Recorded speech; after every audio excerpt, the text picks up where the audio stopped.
Hola a todos, muy buenas noches, ¿cómo están? Bienvenidos a este miércoles de sesiones académicas que ya se volvió tradición durante todo el año, lo que va, digo, no va mucho, pero no hemos suspendido las actividades de los miércoles y eso nos llena de mucha emoción. Regresando aquí del Summit Microbiota de Ciudad de México, donde conocimos a varios de ustedes que pues fueron asistentes presenciales ahí en el siglo XXI.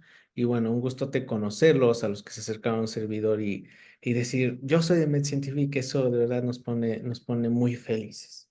Y bueno, el día de hoy estamos aquí para revisar nuestro segundo tema previo al curso que tenemos, al ciclo clínico científico de obesidad, que justamente a raíz de este Congreso de Ciudad de México del fin de semana pasado, se abrieron las posibilidades de tener otros dos ponentes, otros dos temas, y bueno, por eso de 6 clases nos fuimos a 8, y bueno, nos llena de mucha emoción. Entonces, si bien el curso es de 8 clases, la clase pasada y la del día de hoy entran parte del curso, se les va a subir a la plataforma, y agradecemos que haya aceptado nuestra invitación la doctora Ana Isabel Burguete García. Ella se encuentra en el Instituto Nacional de Salud Pública, es médico cirujano, profesora de Guadalajara, tiene una especialidad en inmunología clínica en el Centro Médico Nacional 20 de noviembre del ISSSTE ahí en Ciudad de México, maestría en ciencias por la Universidad de Valencia, España, tiene un doctorado en ciencias de epidemiología en el Instituto Nacional de Salud Pública, es miembro del Sistema Nacional de Investigadores con nivel 3 y bueno, una gran investigadora en el campo de la obesidad en cuestión infantil también y ahora de la microbiota, y que de verdad es un honor que alguien de su gran trayectoria y tan premiada doctora esté con nosotros, que nos enseñe. De verdad es una verdadera joya, no tengo ni las palabras para agradecerle. Bienvenida, gracias por estar aquí. Cuando usted quiera comenzar, adelante. Muy buenas noches, Uriel, y a todos los asistentes. Realmente para mí es un gusto y el honor es mío que me consideres como parte de tu plantilla, pues para poder platicarles un poco de lo que hacemos y tratar de difundir el poquito conocimiento que tenemos en el área. Entonces voy a compartir mi pantalla y Claro. nada más me dicen si se ve bien, porfis. Sí, yo la aviso.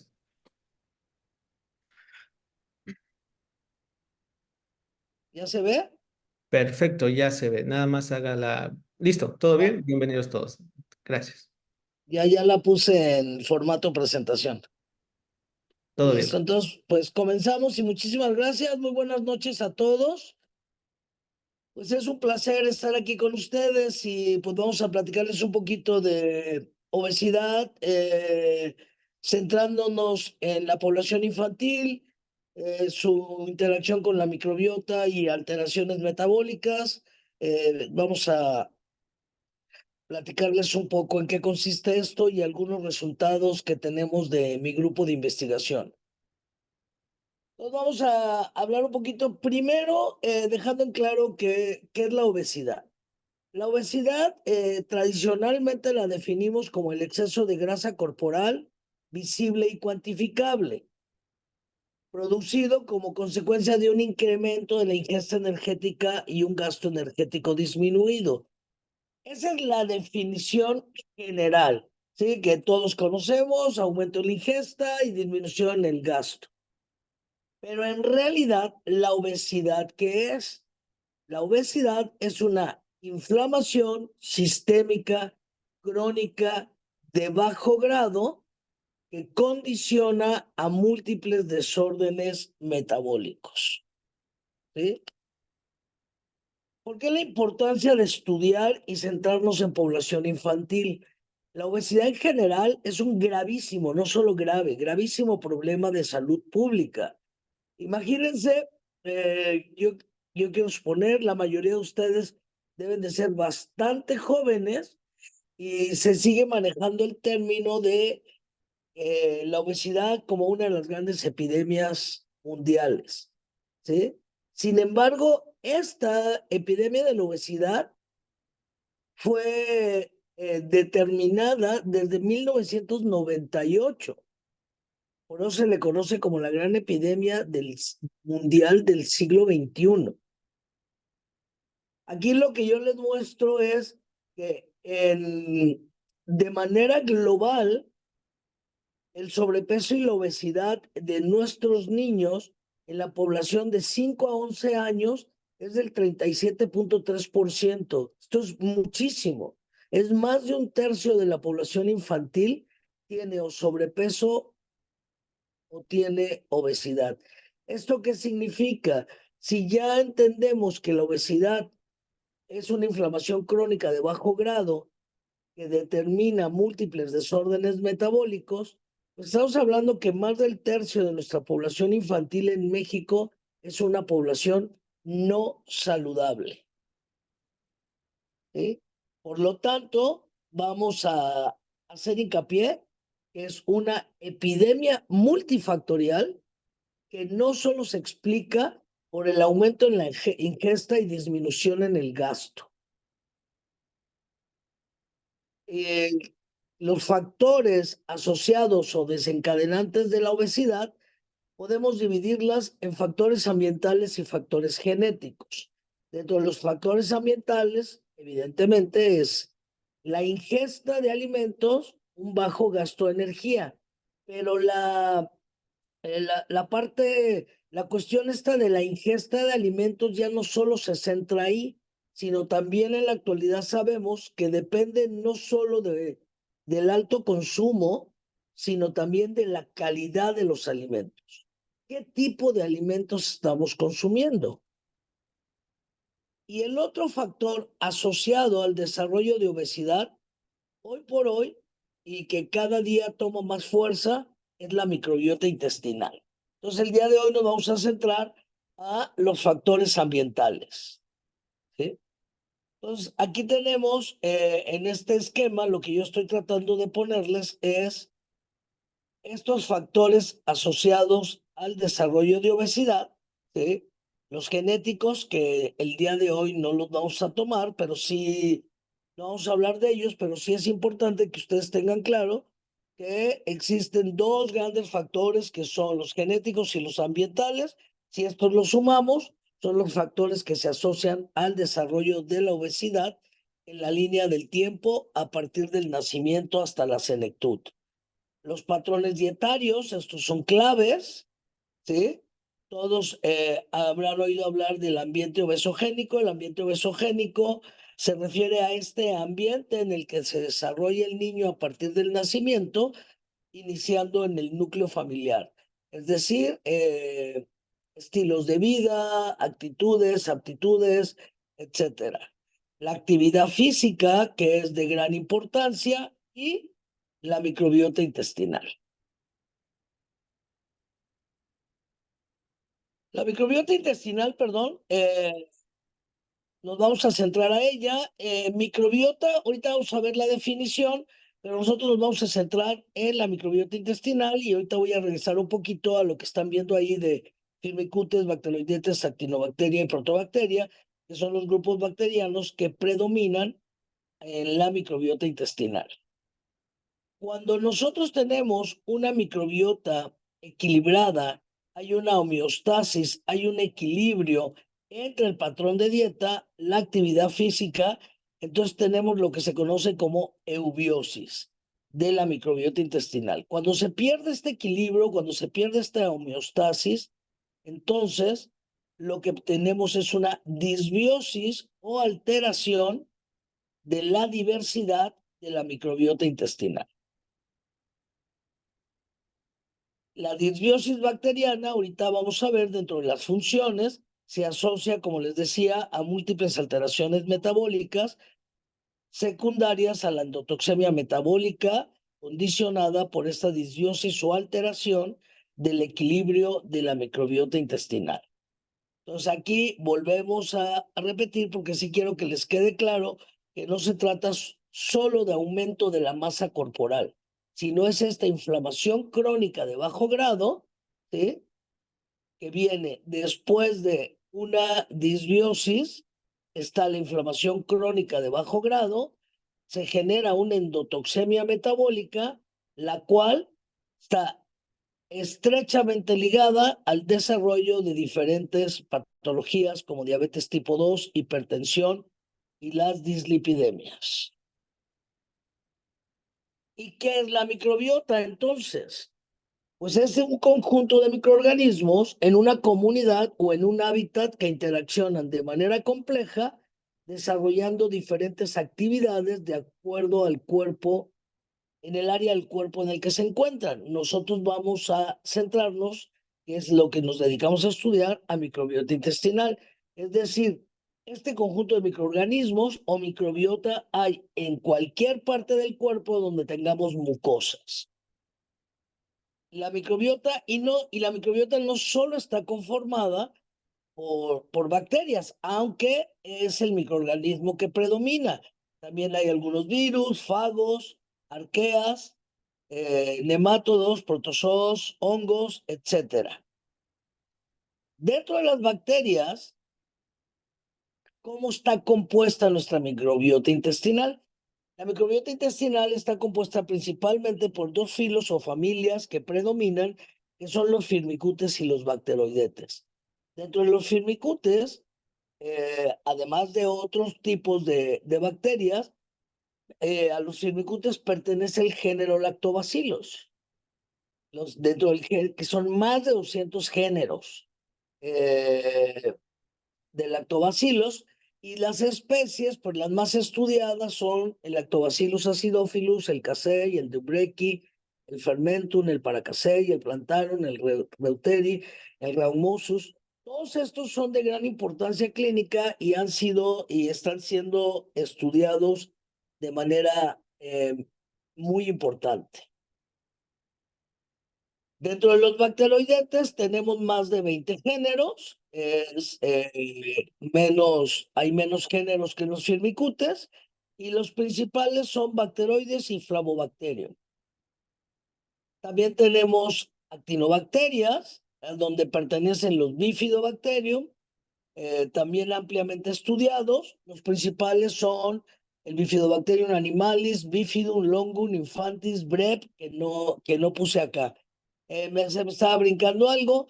Dentro de la familia Firmicutes pertenece también un género y especie que estoy segura que es muy conocido por todos ustedes, que es el famosísimo estafilococo. También tenemos otra especie ampliamente estudiada, es la Kermansia mucinífila, que pertenece al filo Verrucomicrobia. Aunque es menos abundante, pero es de gran importancia para la regulación de la microbiota intestinal. ¿Sí? Pero, ¿qué es una microbiota normal? O sea, siempre nos hacemos esa pregunta, ¿qué es una microbiota normal? Es el conjunto de microorganismos que conviven con el huésped sin causarle enfermedad. Ojo, esto es algo bien importante que quede claro. Sí son bacterias, pero no son bacterias patógenas. Son bacterias, ¿sí? Reciben el nombre, que tienen una cuestión mutualista y simbiótica con las células de nuestro organismo. ¿Sí? Entonces, la composición inicial de la microbiota del tracto gastrointestinal se determina desde el nacimiento, existiendo numerosos factores que modulan y condicionan tanto la cantidad como la calidad, y varía sensiblemente a lo largo de toda la vida. Entonces, aquí es muy importante que quede claro que la microbiota son bacterias no patógenas. Estas comunidades tienen un comportamiento simbiótico y mutualista, como yo les decía, con las células eucariotas humanas. Son imprescindibles para el correcto funcionamiento de nuestro organismo y mantienen un importante diálogo con el sistema inmune, y tienen funciones homeostáticas que condicionan nuestra salud. Entonces, la microbiota puede ser considerada como un órgano funcional más de nuestro cuerpo. Y esta microbiota pues mantiene una estrecha interacción con el intestino y cumple diferentes funciones muy importantes. Aquí obviamente son muchas más, pero aquí estoy tratando de esquematizar las 4 funciones principales. Una es la función metabólica. a través de un buen funcionamiento de la microbiota, favorece la digestión, fermentación de alimentos no digeribles, absorción de nutrientes como aminoácidos, azúcares, vitaminas, etcétera, a través de las células del intestino, además teniendo una participación muy importante en la síntesis de metabolitos como ácidos grasos de cadena corta, vitamina K, vitamina B12 y vitamina B8, que sabemos que no producen las células eucariotas. Tiene función de barrera. La función principal es defendernos contra los microbios, toxinas, producción de moco, protector de células del intestino.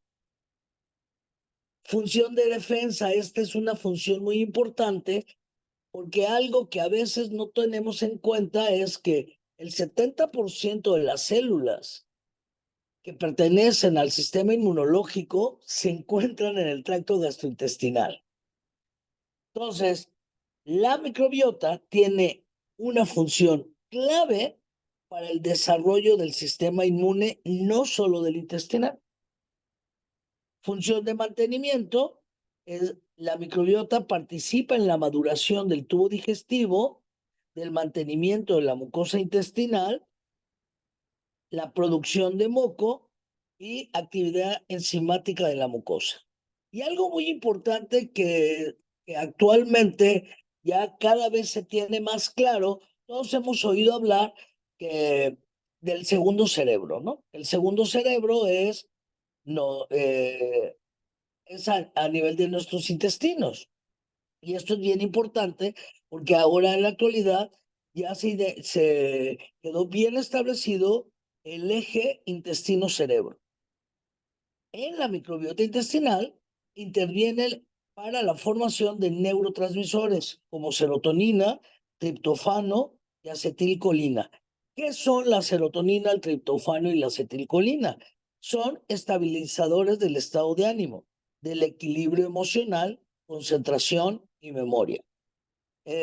Hay una vertiente muy importante que están estudiando, que también este desequilibrio en la regulación de neurotransmisores interviene en el proceso de apetito y saciedad, por lo tanto se asocia con el desarrollo de obesidad.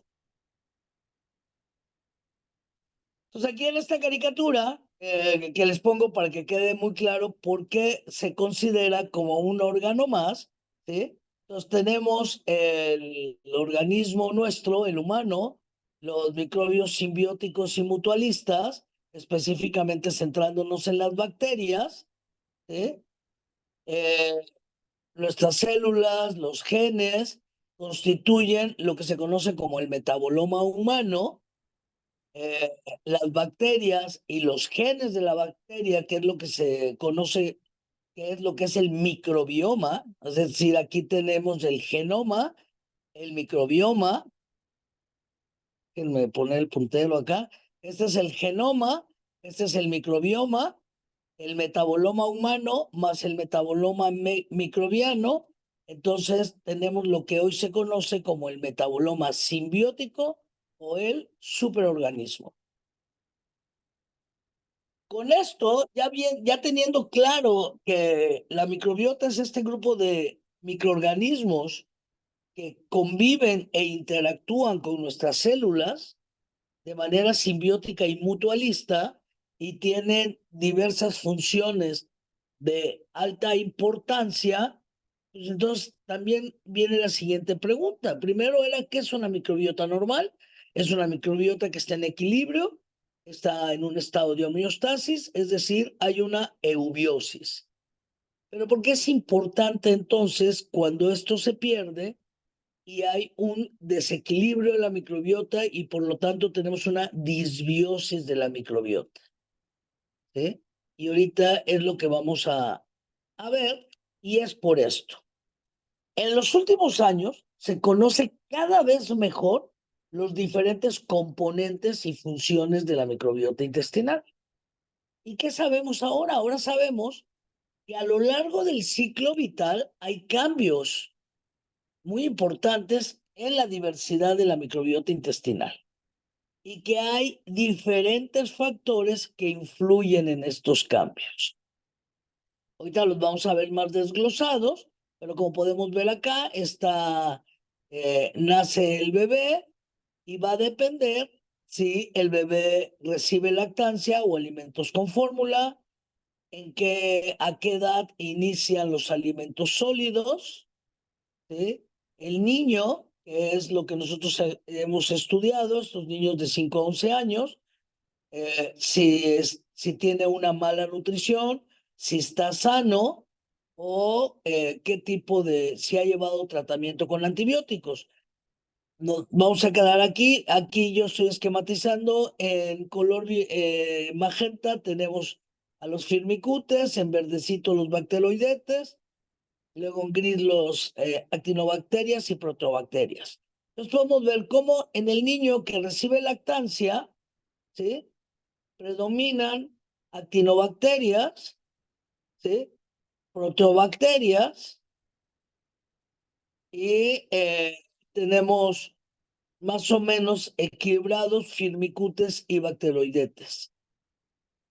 Pero cuando son alimentados con fórmula, empieza a predominar la familia de firmicutes.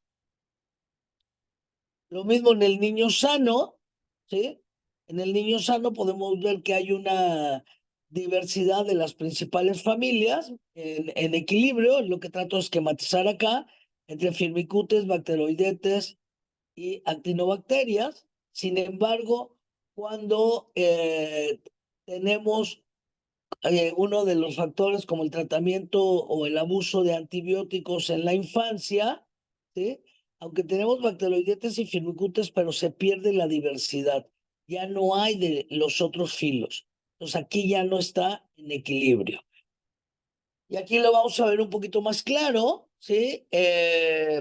Tenemos lo mismo, ¿sí? Esta es una proporción relativa de los filos bacterianos para considerar que hay una eubiosis. ¿Sí? Cuando tenemos una eubiosis en la infancia, si se fijan, en la infancia y en la vejez, comparten más o menos la misma diversidad y las características. Esta diversidad se tiene que ir incrementando como va aumentando la edad, ¿sí?, para que en la edad adulta los filos que predominen sean bacteroidetes y firmicutes, y en menor proporción las demás bacterias, pero siempre presentes. Hay una diversidad equilibrada.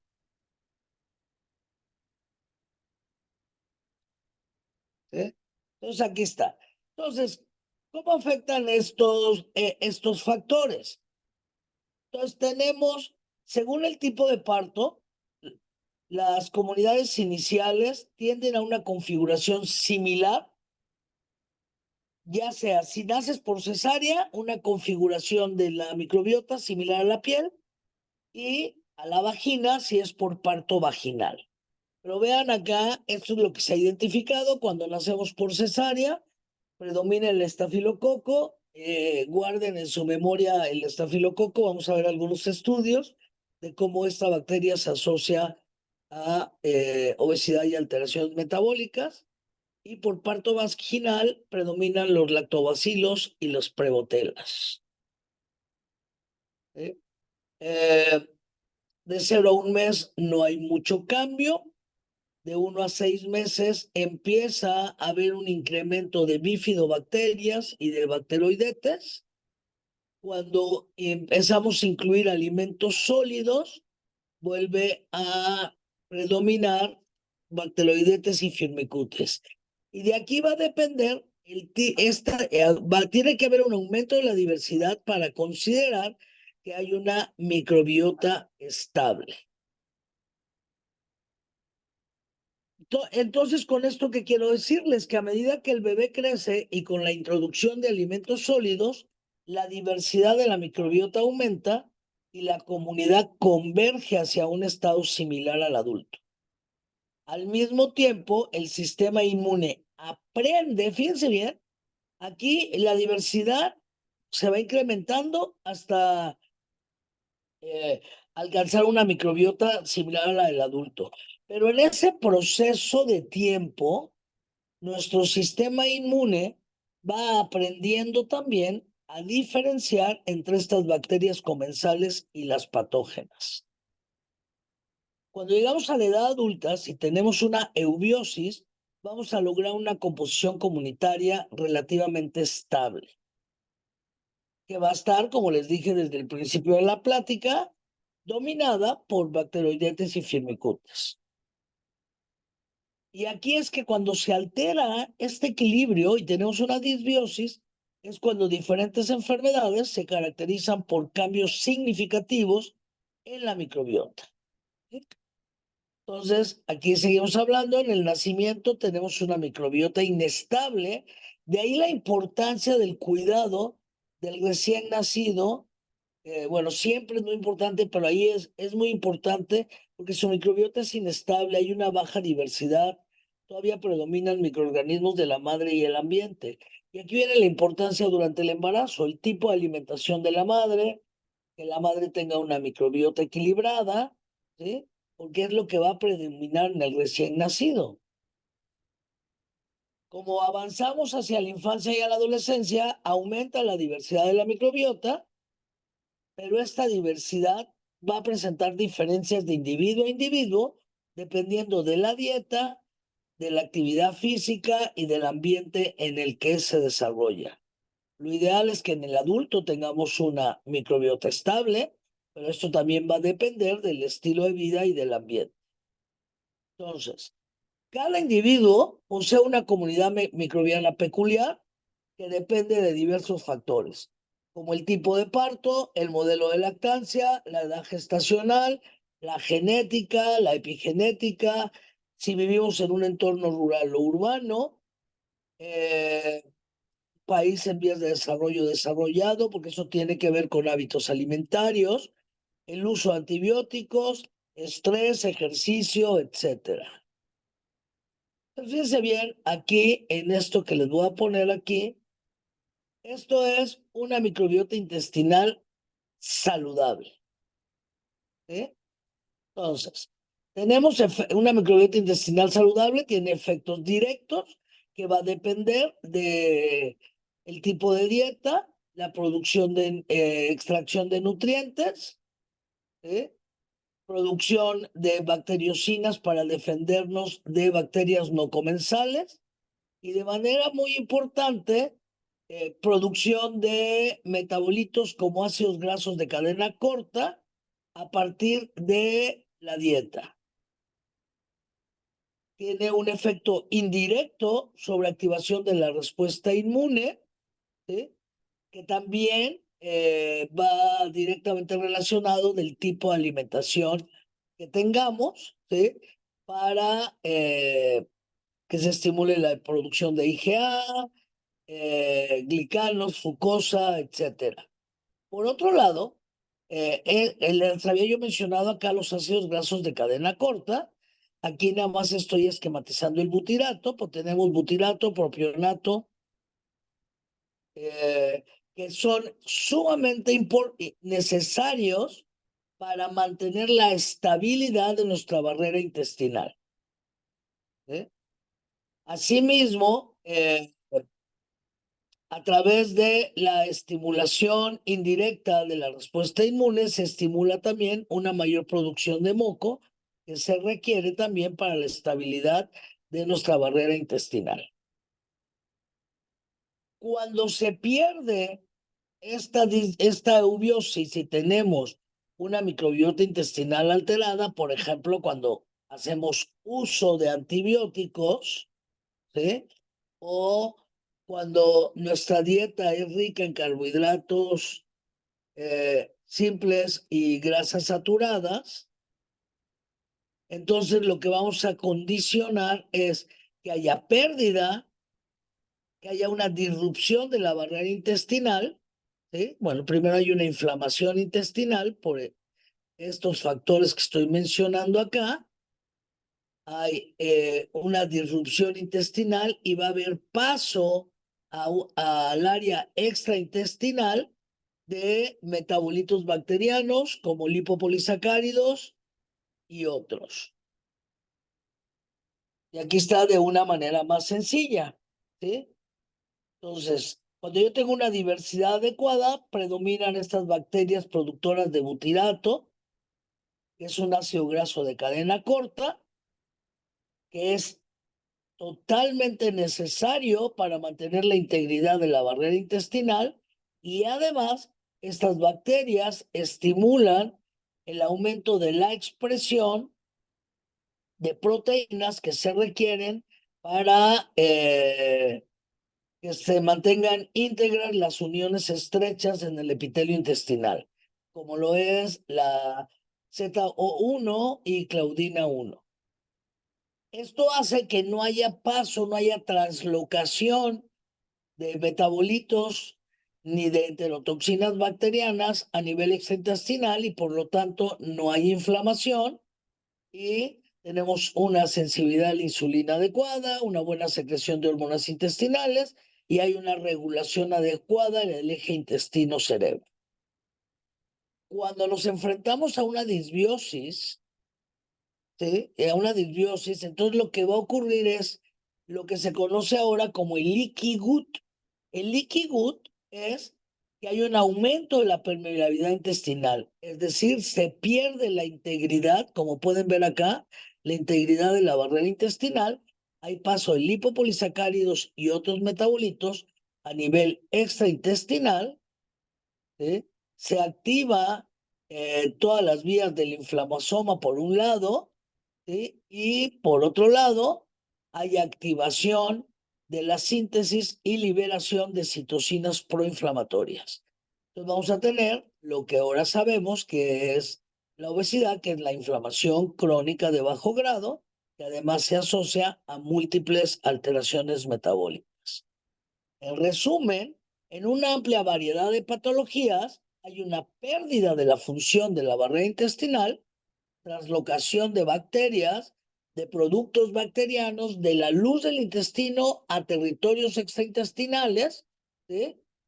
Por lo tanto, la alteración de la barrera intestinal, o lo que hoy conocemos como el leaky gut, es el elemento central en la activación de los mecanismos inmunoinflamatorios. Aquí pareciera que es un poco repetitivo, pero consideré que era importante porque es una de las maneras que podemos para identificar esta disbiosis de la microbiota intestinal cuando hay lipopolisacáridos circulante a nivel extraintestinal en ausencia de infección. ¿Por qué digo ausencia de infección? Porque finalmente el lipopolisacárido es una endotoxina que contiene polisacáridos, proteínas y lípidos, pero es una endotoxina de una bacteria no patógena, de una bacteria mutualista y simbiótica, es decir, de una comensal, que forma parte de la diversidad de nuestra microbiota intestinal. Entonces, de lipopolisacárido circulante se relaciona con desórdenes metabólicos y son dependientes de la composición de la dieta. Entonces, cuando yo tengo una dieta rica en grasas y exceso de carbohidratos, ¿sí? Entonces va a producir un cambio en la diversidad de la microbiota. Es decir, voy a tener una disbiosis. Van a disminuir los bacteroidetes, van a disminuir los bifidobacterios, van a incrementarse los firmicutes y principalmente. Entonces, hay un leaky gut, o sea, pérdida de la integridad de la barrera intestinal, ¿sí? Entonces, el lipopolisacárido sale, bueno, al haber esto, hay una disminución de las proteínas de unión, es decir, hay reducción de Z1 y ocludina, por un lado. Entonces, el lipopolisacárido sale a nivel extraintestinal, se une a estos receptores que se llaman TLR4 y TLR2, que activan la vía de NF-kappa beta. Por lo tanto, hay una hiperestimulación en la producción de interleucina 6 y factor de necrosis tumoral. Esto ya nos conduce a un grado de inflamación, ¿sí? Que es lo que se conoce como endotoxemia metabólica, asociado a una inflamación crónica de bajo grado. Por otro lado, al mismo tiempo, al ocurrir todo este proceso, hay una disminución en el encendido, por decirlo así, en la expresión de dos receptores claves a nivel del sistema nervioso central, que son el cannabinoide 1 y el cannabinoide 2. Estos, como su nombre lo dice, o sea, es cannabinoide porque tienen un efecto similar a cuando se consume cannabis, cuando estos no están activos, entonces no hay regulación ni control del apetito, y también están relacionados al eje intestino-cerebro para control de emociones, estado de ánimo, etcétera. Entonces, en resumen, un consumo alto en grasas y carbohidratos favorecen liberación de lipopolisacáridos, hay endotoxemia metabólica, este se asocia con estrés oxidativo, liberación de citocinas proinflamatorias, desarrollamos inflamación crónica de bajo grado, que eso es la obesidad, ¿sí? Y se estimula la liberación de citocinas proinflamatorias. Entonces, esto es lo que ocurre metabólicamente, pero ¿cómo empezó todo este proceso y cuándo empezamos a identificar esto? Pues de los primeros estudios, y que fueron a nivel experimental, modelos murinos, está el de Bucket en el 2004. Él desarrolló un modelo murino para probar la hipótesis que la microbiota actuaba a través de una vía de señalización integral, y que la microbiota era la gran reguladora del almacenamiento de energía en el hospedero. Ustedes saben que cuando ese almacenamiento de energía, cuando también no es de manera equilibrada y tenemos un exceso de extracción de energía a partir de la dieta o de lo que consumimos, pues esta se almacena en forma de grasa, en adipocitos y a nivel hepático principalmente. Entonces él hizo un estudio, ¿sí? Con ratoncitos C57BL 6J, ¿sí? Que se conocen como BL6, son ratoncitos, y los dividió en dos grupos. Los que recibieron una dieta convencional, o sea, los ratoncitos convencionales, y otros una dieta libre de gérmenes. Les midió el contenido de masa grasa y tasa metabólica. Entonces él observó que los convencionales tuvieron 42% más grasa corporal, aun cuando el consumo diario de alimento fue menor que los de libres de gérmenes. Entonces vieron que los que estaban libres de gérmenes, o sea, a nivel circulante, esto lo midieron a través del lipopolisacárido, pero le llamo libre de gérmenes, tenían, tenían aumentado el FIAF, que es el factor inhibidor en ayuno, y disminución de la lipogénesis. Entonces, este fue uno de los primeros estudios. Luego Ley, en el 2005, también en un modelo murino de ratones OB, que son ratones obesos, fue el primero en medir estos filos bacterianos, y vio que presentaban que los obesos tenían una reducción del 50% de bacteroidetes y un incremento proporcional de firmicutes en comparación a los ratoncitos de hermanos de la misma camada, pero que no eran obesos. Entonces, Ley es el primero que dice que hay una asociación directa entre el peso y cambios en la composición de las bacterias intestinales. Es decir, tengo más firmicutes, hay más peso, tengo menos firmicutes y más bacteroidetes, el ratón era más delgado.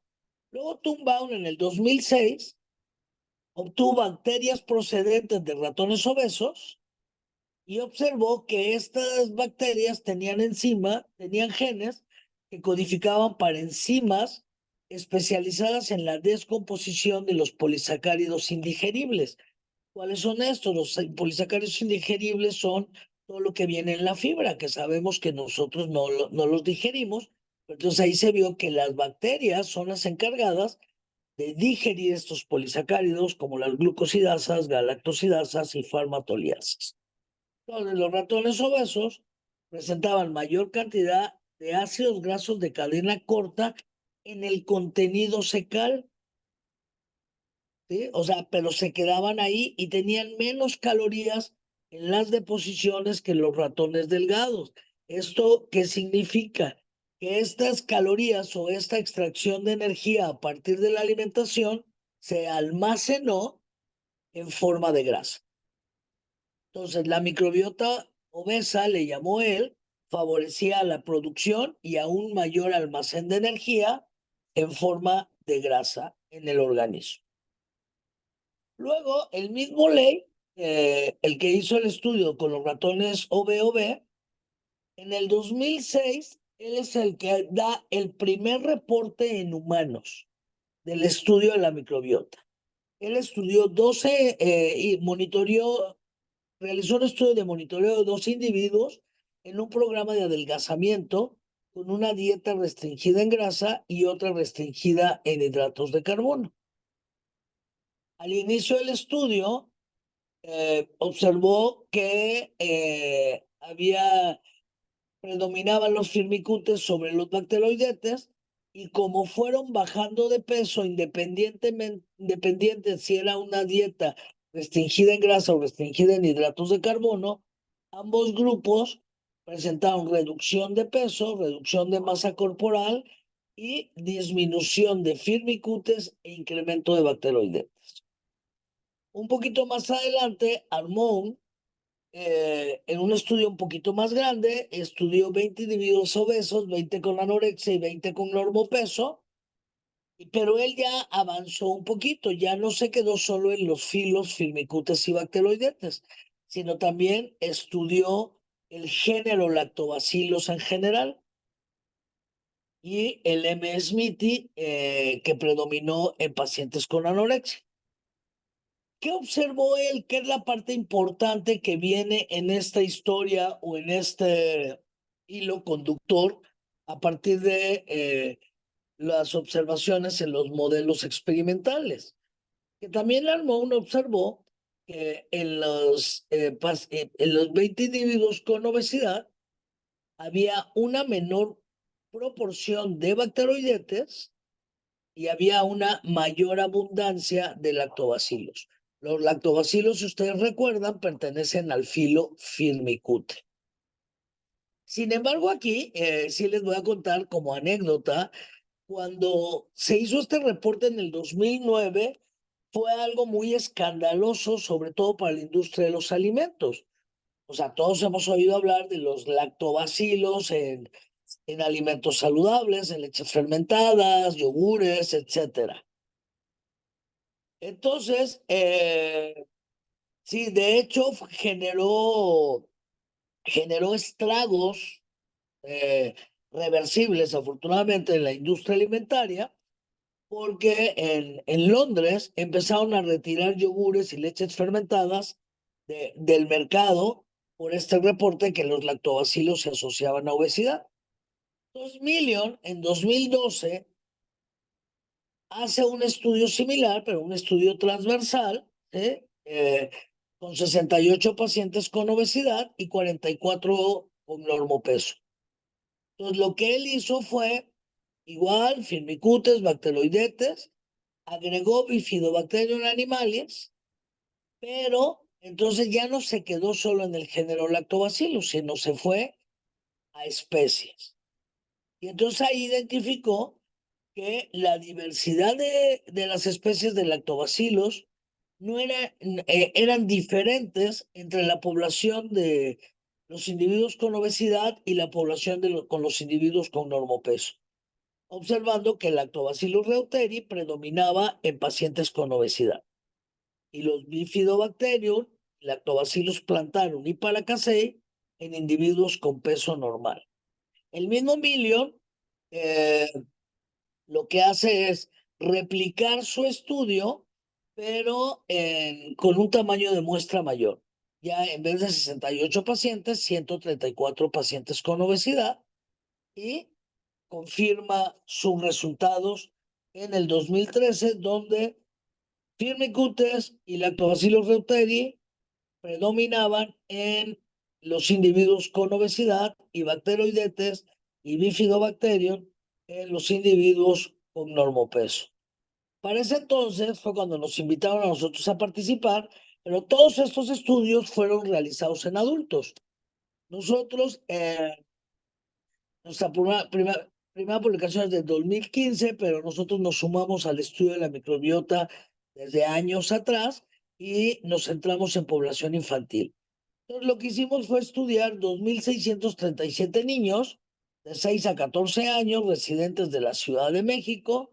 Lo primero que hicimos fue medir Bacteroidetes y Firmicutes y confirmamos que los niños con obesidad tenían una abundancia relativa mayor de Firmicutes en comparación de los niños con normopeso.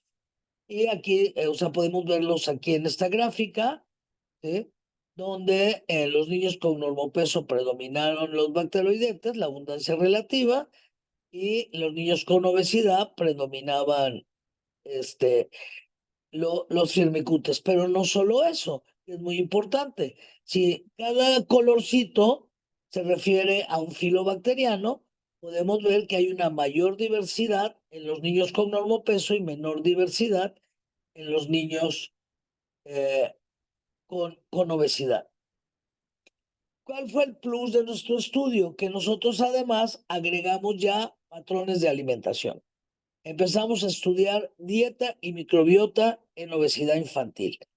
Entonces, lo primero que observamos era que una abundancia relativa alta de firmicutes presentó 1.53 veces más posibilidades de tener obesidad en comparación a los que tenían una abundancia relativa alta de bacteroidetes, y esto fue estadísticamente significativo. Cuando evaluamos la interacción con dieta, pudimos observar que había una interacción entre la microbiota intestinal y la dieta, particularmente con esta dieta con un alto consumo de grasas saturadas y carbohidratos simples que no se incrementaban de 1.53 a 2 veces más las posibilidades de tener obesidad en los niños residentes de la Ciudad de México de 6 a 14 años. Todos estos resultados fueron estadísticamente significativos. Entonces, con esto vimos que la disbiosis de la microbiota intestinal o la pérdida de la diversidad de la microbiota intestinal tenía un comportamiento similar al que observamos en los estudios previos, tanto en los experimentales como en la de los adultos. Posteriormente, dijimos, bueno, ahora vamos a seguir el mismo hilo conductor y ahora vamos a estudiar las especies de lactobacilos. Entonces nosotros lo que hicimos fue medir Lactobacillus paracasei, casei y Lactobacillus reuteri en estos niños, ya en niños de 6 a 12 años de edad, ¿sí? Y fíjense que aquí esta gráfica a mí me gusta mucho porque deja muy en claro la diferencia de las abundancias relativas. Prácticamente es como una imagen en espejo entre Lactobacillus paracasei principalmente y Lactobacillus reuteri, donde tenemos una tendencia a la protección, ¿sí? Cuando se incrementa el Lactobacillus paracasei, y todo lo contrario en Lactobacillus reuteri, cuando aumenta el Lactobacillus reuteri, o sea, una alta abundancia de Lactobacillus reuteri, ¿sí? Hay 2.26 veces más posibilidades de desarrollar obesidad. Todo lo contrario ocurre con Lactobacillus casei, que se comporta como un factor de protección para la obesidad. ¿Eh? Aquí podemos verlo de una manera más sencilla en una gráfica, pero ya estratificado por consumo de carbohidratos. Aquí en esta columna tenemos ingesta de carbohidratos simples y aquí tenemos la ingesta de carbohidratos complejos. Lactobacillus paracasei, como va aumentando la protección, siendo estadísticamente significativo, y todo lo contrario ocurre con Lactobacillus reuteri. Como se va incrementando la abundancia relativa y una alta ingesta de hidratos de carbono simples, las posibilidades de tener obesidad prácticamente se duplican. Ese es un dato muy importante porque entonces aquí volvemos a confirmar que hay una interacción directa entre la dieta y la microbiota intestinal. Entonces, hasta aquí, pues nosotros ya hemos visto lo mismo con el plus de que nosotros ya iniciamos con evaluar dieta, pero bueno, tenemos claro que firmicutes predominan en obesos, dentro de los firmicutes Lactobacillus reuteri, dentro de los, aunque son firmicutes, pero Lactobacillus paracasei y casei se comportan como factor de protección y todos sabemos que son bacterias muy utilizadas en lo que hoy conocemos como probióticos, eh, incluidos en la alimentación y en alimentos o lo que se conoce en alimentos funcionales. Pero hablamos de hidratos de carbono. ¿Qué hidratos de carbono? Entonces, todos sabemos que cuando inicia esta epidemia de la obesidad, también entró en boga la utilización de ciertos carbohidratos en la industria, como es la fructosa. ¿Sí? Y no solamente en los jarabes de alta fructosa, sino muchos de los alimentos industrializados y que consumimos en el súper y que sobre todo consume la población infantil, como juguitos, galletas, etcétera, están endulzados con fructosa. Entonces, lo que hicimos fue medir el consumo de fructosa en los niños y evaluar la asociación entre el Lactobacillus reuteri y el consumo de fructosa. Y además, lo que utilizamos acá fue un análisis novedoso que se conoce como PAD análisis o análisis de senderos. Y este es un análisis estadístico o una herramienta estadística eh, muy interesante porque ¿qué es lo que nos hace el análisis de senderos?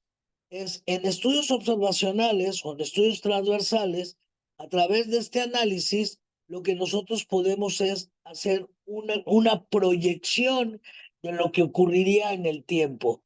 Y es decir, lo que probamos al hacer un estudio transversal no podemos establecer causalidad, pero con el PAD análisis podemos probar hipótesis causales de lo que de lo que estaría ocurriendo en el tiempo. Por eso se evalúa la asociación directa, que es lo que nos da los modelos de regresión en el momento, o sea, de manera transversal, y la asociación indirecta. Entonces aquí tenemos la asociación directa con índice de masa corporal, con circunferencia de cintura. ¿Por qué circunferencia de cintura? Esta circunferencia de cintura ha sido ampliamente utilizada en población adulta, ya que sabemos que es un indicador de resistencia a la insulina, se asocia con diabetes, etcétera, porque es la adiposidad u obesidad abdominal u obesidad central. Entonces aquí en los niños se ha utilizado, nosotros lo utilizamos y podemos ver como un alto consumo de fructosa, ¿sí? Se asocia con un incremento de 0,23 de índice de masa corporal en comparación a los que tienen un bajo consumo de fructosa. Sin embargo, en circunferencia de cintura, recordando que circunferencia de cintura está medida en centímetros, ¿sí? Los que tienen un alto consumo de fructosa tienen un incremento de 2,40 centímetros de circunferencia de cintura en comparación a los de bajo consumo de fructosa. Y aquí la verdad esto es un incremento, podríamos decir, hay 2,40. Pero recuerden que estamos hablando de niños de 6 a 12 años. 2,40 centímetros es prácticamente una o dos tallas más si lo pensamos en talla de ropa. Lactobacillus reuteri, lo mismo, una alta abundancia relativa de Lactobacillus reuteri, un incremento de 0,52 del IMC Y miren, en circunferencia de cintura, de 3.40. Entonces dijimos, bueno, ok, la fructosa sí se asocia a obesidad, Lactobacillus reuteri se asocia a obesidad, pero ahora, ¿qué pasa si los unimos en este análisis de senderos? Entonces tenemos alto consumo de fructosa, alta abundancia de Lactobacillus reuteri, incremento de la adiposidad. ¿Qué pasa en este análisis de senderos, que es un análisis de proyección? Podemos observar que se empiezan a ver alteraciones metabólicas. Alteraciones metabólicas que pueden seguir un patrón de lo que en un adulto sería riesgo cardiometabólico, síndrome metabólico, etcétera. De manera muy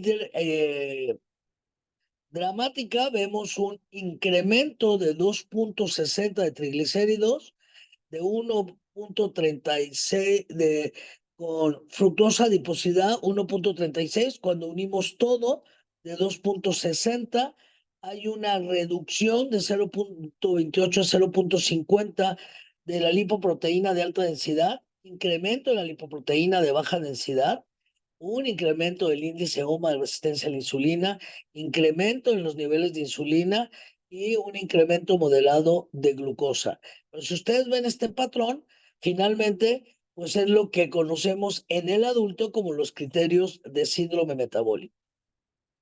Otra bacteria de gran importancia es la Akkermansia mucinífila, donde dijimos, bueno, otra de las cosas que hemos dicho es que hay inflamación, si recuerdan. Entonces yo los he venido cansando con que la obesidad es una inflamación crónica de bajo grado.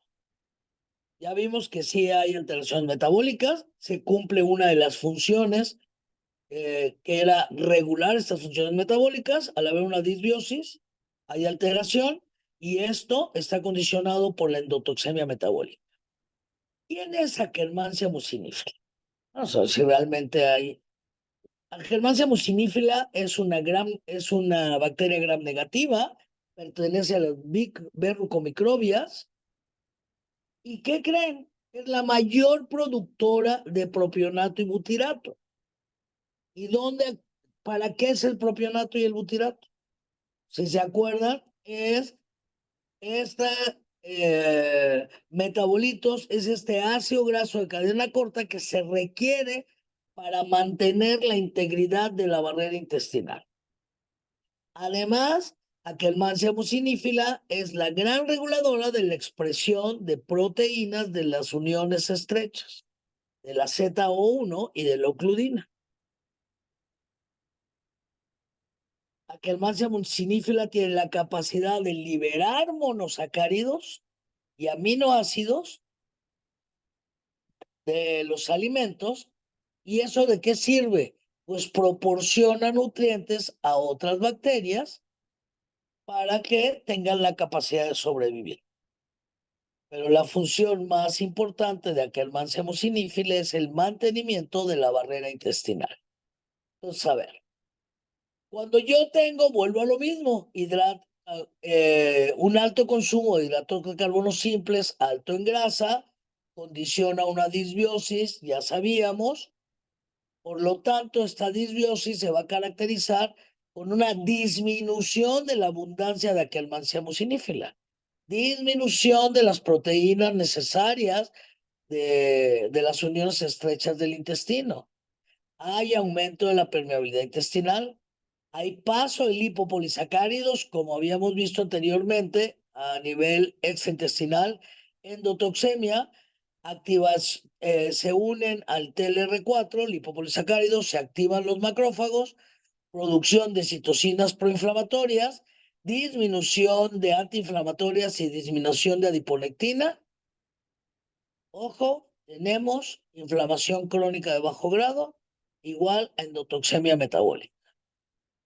Y después de la endotoxemia metabólica vienen alteraciones de metabolismo de los lípidos, metabolismo de la glucosa, regulación de la insulina, mayor almacenaje de energía, hipertrofia, hiperplasia de adipocitos y por lo tanto obesidad. Pero vamos a ver si es cierto. Entonces vamos a ver, eso es lo que hemos venido diciendo. Entonces decidimos estudiar interleucina 6, TNF-alfa, interleucina 10, ¿sí? Y adiponectina. Para eso generamos un índice proinflamatorio a partir de estas citocinas. ¿Sí? Aquí no voy a detener mucho, aquí es simplemente, era para confirmar que habíamos construido el índice proinflamatorio de manera adecuada, ¿sí? Este es un índice proinflamatorio bajo, estos son los porcentajes de abundancia de estos y este es índice proinflamatorio alto. Como pueden ver, la adiponectina es más baja acá que en el proinflamatorio bajo, ¿sí? El TNF es muy alto en el índice proinflamatorio alto que construimos a partir de los valores medidos en los niños que estudiamos, ¿sí? Nos confirmamos que nuestro índice estaba bien diseñado y entonces hicimos nuestro análisis de asociación entre el índice proinflamatorio alto estratificado por terciles de consumo de hidratos de carbono complejos y proteínas. Estos hidratos de carbono complejos, ¿sí? Y no encontramos en esta dieta, que podríamos llamarla además la dieta más cercana a la saludable, no encontramos asociación con el índice proinflamatorio. Pero miren qué ocurrió cuando tenemos un índice, un consumo alto de hidratos de carbono simple y grasas saturadas. ¿Eh? Lo que tenemos acá, y Akkermansia mucinífila baja, tenemos 1.63 veces más posibilidades de tener un índice inflamatorio alto, ¿sí? Y este es un resultado muy importante, porque ¿qué nos dice? ¿Sí? Eh, Son resultados concordantes a estudios previos, donde Everard en el 2013 observó que si les ponía oligofructosa como prebiótico, aumentaba la Akkermansia mucinífila y disminuía los trastornos metabólicos relacionados con la obesidad. De Pommier, en el 2019, ya más actual, evaluó el efecto de la suplementación con Akkermansia mucinífila pasteurizada en personas con sobrepeso y con obesidad y les midió lipopolisacárido plasmático y después de que les puso Akkermansia mucinífila, el lipopolisacárido disminuyó o desapareció. Tatsuro estableció una asociación positiva entre Akkermansia mucinífila y la cantidad de oligosacáridos en la fibra dietética. Ange hizo un estudio en ratones, los alimentó con polifenoles de uva a partir de uva y aumentó Akkermansia mucinífera. Los polifenoles son considerados componentes muy importantes de la dieta que actúan, al igual que como el resveratrol también de la uva, actúan como prebióticos que estimulan la producción de estas bacterias benéficas. Entonces, ¿qué es lo que ocurre con Akkermansia? ¿Sí? Akkermansia mucinífila, eh, por ejemplo, si tenemos una alimentación con arándanos, flavonoides, polifenoles, etcétera, una alimentación con todo este tipo de alimentos, ¿sí? Mantiene la barrera intestinal, hay mayor protección de mucina y por lo tanto mi barrera intestinal está íntegra. Ok, ahora se acuerdan que les dije que mantuvieran en la mente el estafilococo. Ahora, el estafilococo es contrario a Akkermansia mucinífera. Es una bacteria asociada a obesidad o la que llamamos es cuando se pierde el equilibrio y hay una disbiosis, es de las que se incrementan perteneciente al filo firmicute. Entonces, lo que hicimos fue evaluar con estas mismas citocinas con las que evaluamos Akkermansia, y entonces lo que pudimos ver es que había una asociación indirecta con obesidad a partir del puntaje Z de IMC, con una abundancia alta de Staphylococcus aureus. Lo mismo, fíjense bien, con circunferencia de cintura, ¿sí? A una abundancia alta de Staphylococcus aureus había 2.87 Aquí se llama coeficiente de ruta, pero como es directo, es 2.87 veces más posibilidades de tener obesidad cuando hay estafilococos aureus altos. Y ya con esto, entonces lo que hicimos fue exactamente lo mismo: estafilococos aureus, índice de masa corporal, y medimos los bioquímicos. Y al medir los bioquímicos observamos también que había un incremento de triglicéridos. Lo mismo que ocurrió, me voy a regresar tantito para que no se les olvide, acá. ¿Sí? Lo mismo que ocurrió con Lactobacillus reuteri y consumo de fructosa. Entonces tenemos carbohidratos simples, grasas saturadas, reuteri, estafilococos aureus, asociados a obesidad, es decir, a inflamación crónica de bajo grado.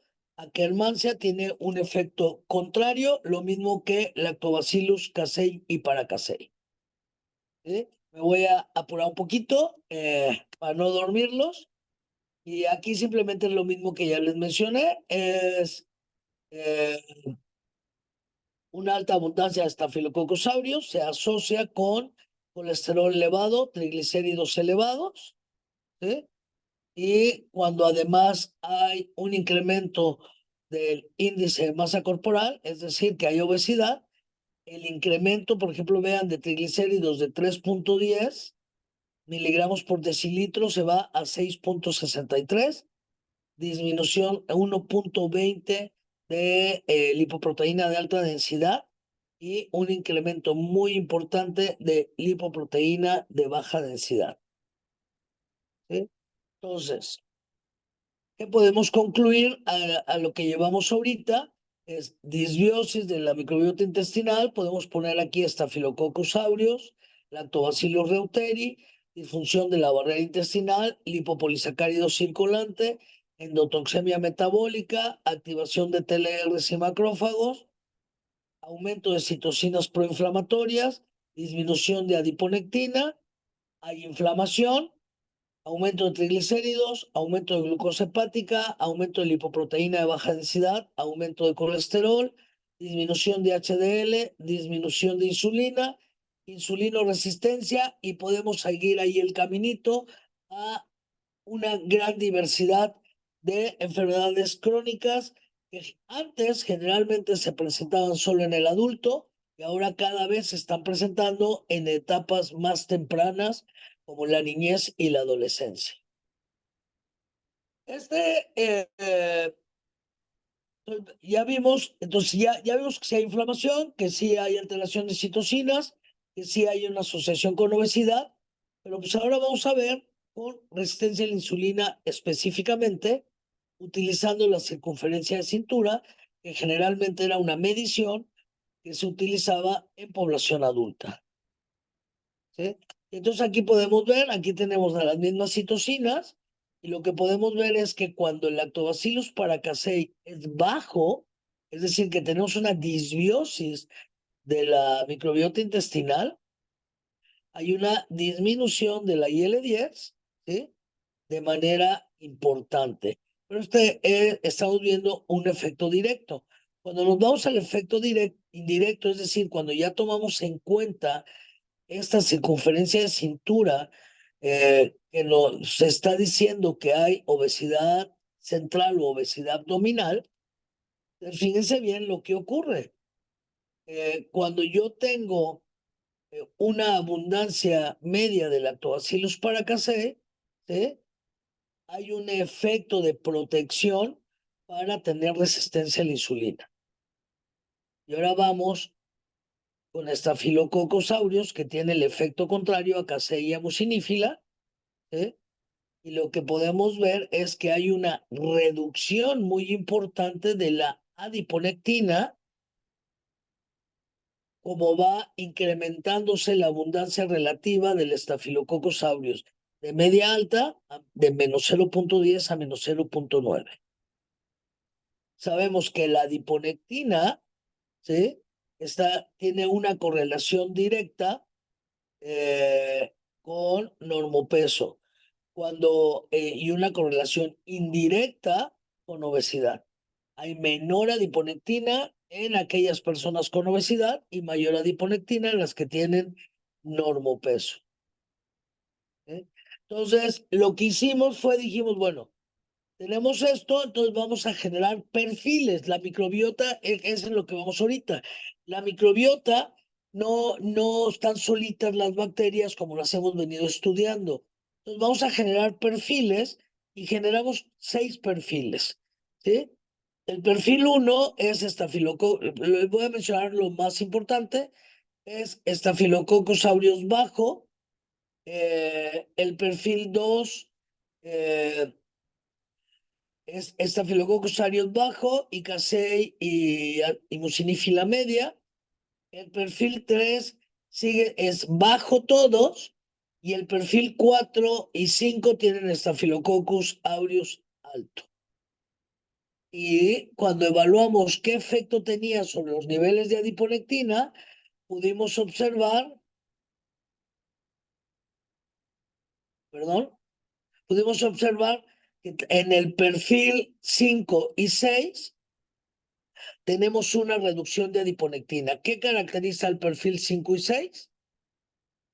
La presencia de una abundancia relativa alta de Staphylococcus aureus.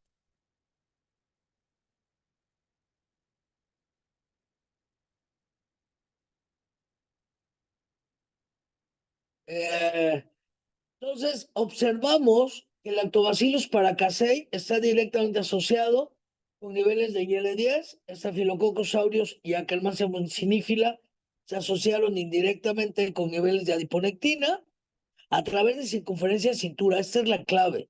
Circunferencia de cintura, que es obesidad abdominal asociada a resistencia a la insulina y otras alteraciones metabólicas. ¿Sí? Entonces, quería, no sé, Uriel, si me das unos 5 minutitos para hablarles de esta parte que ya es el estudio metagenómico. Adelante, doctora. Ok, entonces, todo esto anterior, entonces dijimos, bueno, entonces ahora queremos ver ya de una manera más completa, así como se hizo el estudio del genoma humano, vamos a hacer el metagenoma. El metagenoma es a través de secuenciación masiva, tipo shotgun se llama, que es secuenciamos toda esta población bacteriana para ver qué otras bacterias podríamos identificar, además de las reportadas e identificadas en la literatura internacional. Entonces, lo que hicimos fue, hicimos esta secuenciación, ¿sí? Y bueno, esto es lo que hemos ido publicando, pero la parte importante es esta. Fíjense bien, esto es el resultado, es el número de lecturas. Cada columna es un individuo que tenemos. Obviamente no me voy a detener a que veamos cada cuadrito lo que hay. Lo que me interesa es que veamos la diversidad. Estos son los niños con normopeso, ¿sí? Y podemos ver cómo la diversidad de la microbiota es mucho mayor en los niños con normopeso que en los de sobrepeso. Y en los niños con obesidad, esta diversidad se va perdiendo. Y empieza a haber predominio mayor de ciertos tipos bacterianos nada más. ¿Eh? Entonces, ¿qué encontramos nosotros? Obviamente les digo que para nosotros es muy importante evaluar siempre la interacción con alimentación. Entonces, yo de manera resumida aquí les pongo hidratos de carbono simples y grasas, hidratos de carbono complejos y proteínas, pero realmente los estudiamos de manera desglosada. Y entonces, a través de este estudio metagenómico, nosotros pudimos identificar que había una mayor abundancia de ciertos tipos bacterianos en los niños con normopeso, donde predominaban los bifidobacterium y una bacteria prácticamente, o sea, de reciente identificación a través de nuestro estudio, que se llama Holdemania. Y en los niños obesos también identificamos una bacteria que ha sido muy poco estudiada y que ahora sabemos que es de gran importancia y la identificamos nosotros, que se llama bilofila. Otros grupos están muy interesados en Coprococcus catus, que es muy interesante esa bacteria, pero es evidente que las abundancias y la diversidad bacteriana presenta una diferencia muy importante en los niños con sobrepeso y obesidad. Y es un poco lo que podemos ver en estas gráficas. ¿Sí? Entonces, los genes que contribuyeron a la beta diversidad o a la diversidad en los grupos con normopeso y obesidad fueron Holdemania principalmente, Bacteroides rodentium, intestinales, Egerti, Eubacterium. Estos se asociaron con un IMC más bajo y con una mayor ingesta de hidratos de carbono complejos y proteínas. Volvemos a confirmar que hay una interacción directa entre la dieta y la diversidad de la microbiota. Sin embargo, el M. smithi, Eubacterium bilophila y sobre todo Coprococcus catus, que son los que tengo subrayados acá, se asociaron con mayor incremento de adiposidad y además con un alto consumo de hidratos de carbono simple y grasas. ¿Qué estamos haciendo ahorita a partir de esta identificación? Lo que estamos haciendo es un análisis de predicción de genes para investigar el funcionamiento del microbioma. O sea, ya los genes de estas bacterias que acabamos de identificar, que se distribuyen de manera diferente entre los niños con sobrepeso y obesidad. ¿Y qué hemos encontrado? Miren, esto es lo que hemos encontrado, ¿sí? Que hay ciertas vías que están sobre representadas en el grupo con normopeso en comparación con el grupo de obesos. Y algo muy importante es las vías relacionadas al metabolismo del metano y del metabolismo de los glicerofosfolípidos están disminuidos, están subrepresentados en el grupo con normopeso y sobrerepresentados, aquí podemos ver, en los niños con obesidad. ¿Y esto qué significa? Aquí viene. Holdemania. ¿Se acuerdan que se encontró una abundancia mayor en los niños con normopeso? Pues, ¿qué creen? Que al igual que Akkermansia, es un importante generador de butirato a partir de la fibra dietética. Y el butirato, recordemos, que participa en la síntesis de mucina, proporciona estabilidad de las uniones estrechas y por lo tanto disminuye o evita que pase el lipopolisacárido a nivel extraintestinal y de esta manera bloqueamos la respuesta inflamatoria. Bilofila y Coprococcus, que predominaron en los niños con obesidad. Bilofila es sulfidogénica, por lo tanto produce sulfito reductasa A, y la sulfito reductasa A es un gas genotóxico y proinflamatorio. Además, que la sulfito reductasa A inhibe las moléculas implicadas en la estabilidad del lumen intestinal, es decir, inhibe a ZO1, ocludina y otras, y por lo tanto aumenta la permeabilidad y condiciona al estado de inflamación crónica de bajo grado. Coprococcus catus está relacionado con el metabolismo de, y bilofila está desarrollada, está vinculada a la vía del metano, y el metano es un gasotransmisor que está asociado a mayor almacenaje de energía proveniente de la dieta. Cuando tenemos mayor almacenaje de energía, ¿dónde se almacena? Se almacena en forma de grasa en adipocitos y en hígado. Coprococcus catu está relacionado con metabolismo de polisacáridos y es la bacteria con mayor capacidad de extracción de energía a partir de la dieta, por lo tanto, produce un incremento del tejido adiposo, es decir, aumento de la masa corporal. Todo esto, ¿para qué lo estamos haciendo?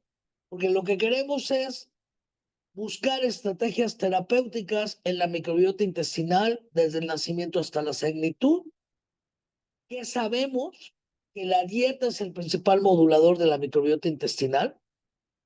¿Sí?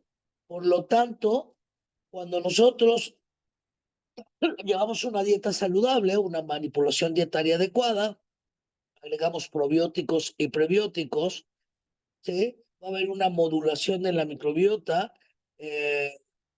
contribuyendo a que haya una mayor abundancia de las bacterias tipo Bifidobacterium, Lactobacillus casei y Paracasei, y bacterias que además de estas, Akkermansia y Holdemania y Bilophila son productoras de acetato, propionato y butirato que van a hacer que se mantenga íntegra mi barrera intestinal. Eso va a haber una mejor regulación del apetito, disminución de la lipogénesis, de la inflamación, del estrés oxidativo. Si hay disminución de la adipogénesis, hay disminución del número y tamaño de los adipocitos, aumento del GLP-1, que es una incretina, que sabemos que es muy importante, es un importante regulador de apetito y saciedad, y que además una manera de regular el eje apetito-saciedad es ralentizando o enlenteciendo el vaciamiento gástrico, ¿sí?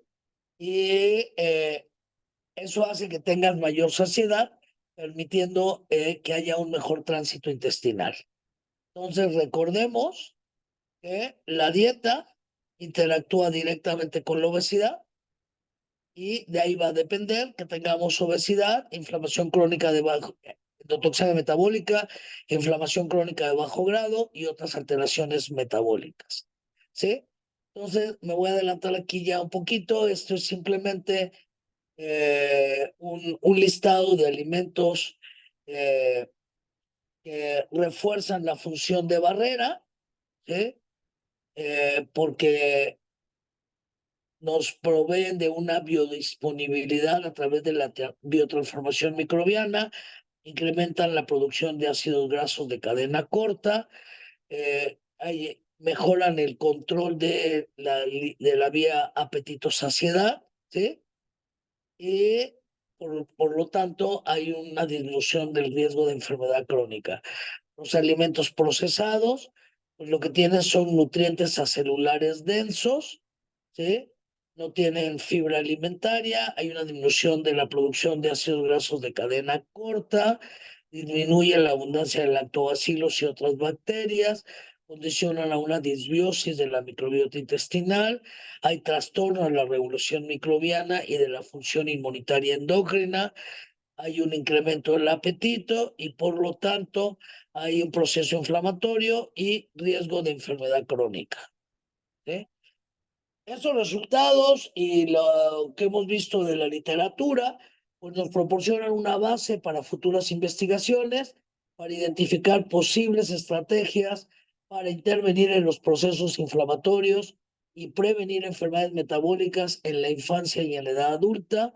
Y como mensaje final, sí quiero decirles que en definitiva empezamos a percibir de una manera diferente la importancia que las bacterias juegan en la salud y la enfermedad. Todavía nos queda mucho por entender y un largo camino por recorrer. Sin embargo, estamos sin duda en el inicio de una nueva era en el estudio de la relación entre las bacterias y el cuerpo humano. Esta investigación de esta relación de las bacterias y el cuerpo humano pues nos proporcionará nuevas aplicaciones en el tratamiento, prevención de diversas enfermedades. Y sí lo digo sin temor a equivocarme y con mucho orgullo que el estudio de la microbiota es una de las revoluciones científicas más importantes del futuro de la medicina, ya que la microbiota constituye una diana prometedora para desarrollar múltiples estrategias conducentes a mejorar la salud. Muchas gracias.